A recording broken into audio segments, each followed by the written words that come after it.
अस्सलाम वालेकुम फ्रेंड्स, कैसे हैं आप सब। उम्मीद करती हूँ कि आप सब ठीक ठाक होंगे। आज हम बनाएंगे कोकोनट बर्फ़ी।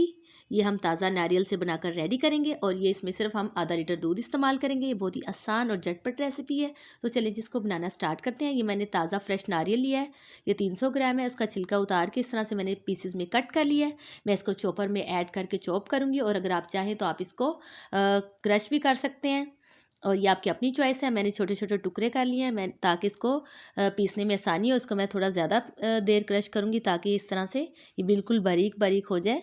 ये देखिए इस तरह से मैं आपको स्पून की मदद से इसको क्लोज़ करके दिखाती हूँ कि मैंने इसको कितना बारीक पीस लिया और आपने इसको इतना बारीक पीसना है। ये देखें इस तरह से मैंने नारियल को पीस के एक साइड पे रख लिया। अब हम लेंगे एक देगची और फ्लेम को हम ऑन करेंगे। देगची में ऐड करेंगे 1 खाने का चम्मच घी, और आप देसी घी भी यूज़ कर सकते हैं और सिंपल दूसरा घी भी यूज़ कर सकते हैं। अब हम इसमें ऐड करेंगे ये 300 ग्राम नारियल पिसा हुआ, या आप इसको चॉप कर लें या आप इसको क्रश कर लें, ये आपकी अपनी चॉइस है। अब हमने इसको 1 से 2 मिनट तक फ्राई करना है अच्छी तरह से, ताकि इसका जो सारा अंदर इसके मॉइस्चर होता है, ये थोड़ा गीला गीला होता है, ये अच्छे से ड्राई हो जाए। तब तक हमने इसकी बुनाई कर लेनी है। इसको मीडियम हीट पे हमने 1 से 2 मिनट तक के लिए अच्छी तरह से इसमें स्पून चलाते जाना है, ताकि अच्छे से इसकी बुनाई हो जाए। ये देखें इस तरह से मैंने, अब मैं इसमें ऐड करूँगी 5 से 6 खाने के चम्मच चीनी, और चीनी आप अपने टेस्ट के हिसाब से ऐड कर सकते हैं। अब हमने इसको अच्छे से मेल्ट होने तक पका लेना है। जब इसमें चीनी मेल्ट हो जाएगी तब तक हमने इसको पका लेना है। फिर हम इसमें ऐड करेंगे ये 1/2 लीटर दूध है। दूध को हमने बॉईल करके वो इसमें ऐड करना है। इसको अच्छे से हम मिक्स करेंगे और इसको हमने मीडियम फ्लेम पे पका लेना है। और इस तरह से इसमें बॉयल आना स्टार्ट हो गया। हम इसमें थोड़ी थोड़ी देर के बाद इसमें स्पून चलाते जाएंगे और इस तरह से ये नारियल की बर्फ़ी बहुत ही ज़बरदस्त और बहुत ही मज़ेदार बनती है। आप लोग ज़रूर बनाइएगा।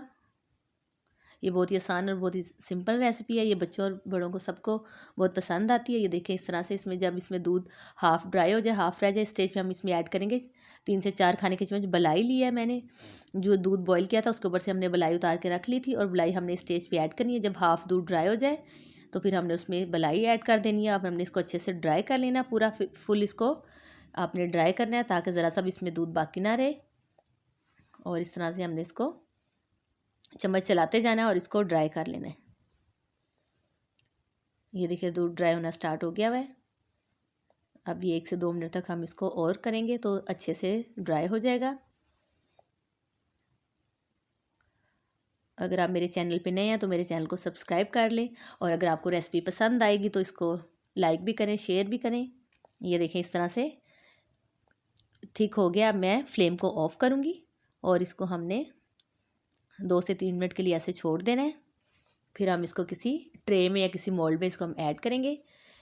मैंने एक ट्रे के अंदर ये क्लिंग शीट ऐड की। अगर आप क्लिंग शीट आपके पास नहीं है तो आप इसको ऑयल के साथ ग्रीस कर लें, और ये सारा जो हमने कोकोनट का मिक्सचर बनाया था उसको सारा हमने इसमें सारा अच्छे से इसको ऐड कर लेना है, और इसको हमने स्पून की मदद से पूरा इसको ऐसे प्रेस करके इक्वल कर लेना सारा। इस तरह से ये बहुत आसानी के साथ हो जाता है। ये बहुत सॉफ्ट होता है, इसलिए बड़ी आसानी के साथ जिस मोल्ड में आप डालेंगे उसी की शेप में इजीली तैयार हो जाएगा। इसको हमने 15 मिनट के लिए सेट होने के लिए रख देना है।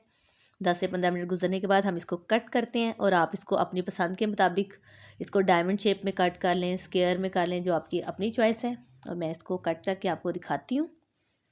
और ये अभी थोड़ी सी नरम है। अब हम इसको कट करने के बाद इसको थोड़ा सा हम सेट करने के लिए इसको 10 मिनट के लिए फ्रीज़र में रख देंगे। नहीं तो आप इसको 1 घंटे के लिए रूम टेम्परेचर पर भी रखेंगे तो ये जुड़ जाएगी। और इसको हम थोड़ा सा डेकोरेट कर लेते हैं ऊपर से। इसको मैं पिस्ता के साथ गार्निश कर लेती हूँ, और अगर आपकी अपनी चॉइस, आप बादाम वगैरह जोन से ड्राई फ्रूट्स इसके ऊपर ऐड करना चाहें वो आप कर सकते हैं। ये कोकोनट बर्फ़ी बहुत ही मज़ेदार लगती है, आप लोग ज़रूर बनाइएगा। मैं इसको थोड़ी देर के लिए सेट होने के लिए रखती हूँ, फिर मैं आपको दिखाती हूँ। इसको 10 से 15 मिनट के लिए मैंने फ्रीज़र में रख दिया था। अब मैंने इसको निकाला, मैं आपको दिखाती हूँ इसको। ये देखें, इसका मैं आपको एक पीस चेक करवाती हूँ। ये बहुत ही ज़बरदस्त और बहुत ही मज़ेदार बनती है, आप लोग ज़रूर बनाइएगा, ट्राई कीजिएगा। इंशाल्लाह फिर मिलेंगे किसी नेक्स्ट रेसिपी में। Thanks for watching my video. आप मेरे चैनल को सब्सक्राइब करें, लाइक करें एंड शेयर करें, और बेल आइकन का बटन भी प्रेस कर दीजिए, ताकि मेरी आने वाली हर वीडियो आपको सबसे पहले मिल सके। Thank you.